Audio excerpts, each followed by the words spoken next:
चलिए इस एक्सप्लेनर में देखते हैं कि क्रिएटर्स कैसे प्राचीन ग्रंथों को इंटरनेट पर एकदम वायरल बना देते हैं। आज हम उस सीक्रेट ब्लूप्रिंट को डिकोड करेंगे जिससे आजकल की वो गजब की ऐतिहासिक डॉक्यूमेंट्रीज बनती हैं।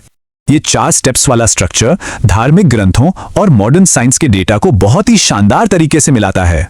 चलिए इस ब्लूप्रिंट का जादू लुप्त हो चुकी सरस्वती नदी की एक सैंपल स्क्रिप्ट के जरिए समझते हैं। स्टेप 1 है नाटकीय हुक। ये एक गहरे रहस्य और सस्पेंस के साथ सीधा लोगों का ध्यान खींच लेता है।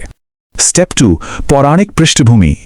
यहां इस सूखे थार रेगिस्तान का सीधा कनेक्शन प्राचीन हिंदू धर्म ग्रंथों से जोड़ा जाता है। इसमें ऋग्वेद का हवाला देकर समुद्र तक बहने वाली 1500 किलोमीटर लंबी विशाल नदी को दर्शाया जाता है। अब आता है तीसरा और सबसे दिलचस्प स्टेप, वैज्ञानिक तथ्य। यहां से असली साइंस की एंट्री होती है। यहां नासा और इसरो के सैटेलाइट रडार की बात आती है, जो गहरी रेत के नीचे भी देख सकते हैं।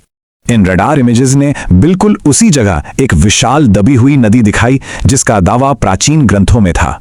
और पक्के वैज्ञानिक सबूत के लिए स्क्रिप्ट इन पेलियो चैनल्स में मिले भूजल की ट्रिटियम डेटिंग को सामने रखती है। सोचिए, वैज्ञानिकों को ऐसा फॉसिल वाटर मिला जो पूरे 4000 सालों से बाहरी हवा के संपर्क में नहीं आया। तो आखिर ये नदी लुप्त कैसे हुई? दरअसल बहुत बड़े टेक्टोनिक बदलावों की वजह से हिमालय थोड़ा झुक गया था।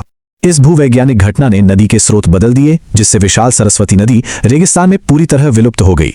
इस पूरे वर्णन में फॉर्मूले के हिसाब से एक बेहद आदरपूर्ण, रहस्यमयी और गंभीर टोन को बनाए रखा जाता है। स्टेप 4 दार्शनिक निष्कर्ष। ये बड़ा न्यूट्रल होकर इन वैज्ञानिक साक्ष्यों को वापस हमारे धार्मिक मूल से जोड़ देता है। आखिर में धार्मिक कॉल टू एक्शन देकर चैनल सब्सक्राइब करने को अपनी विरासत बचाने जैसा बता दिया जाता है। एकदम मास्टर स्ट्रोक। ये इस फॉर्मूले का एक परफेक्ट उदाहरण है। सोचिए, आधुनिक विज्ञान जल्द ही और किन रहस्यों को सच साबित करेगा।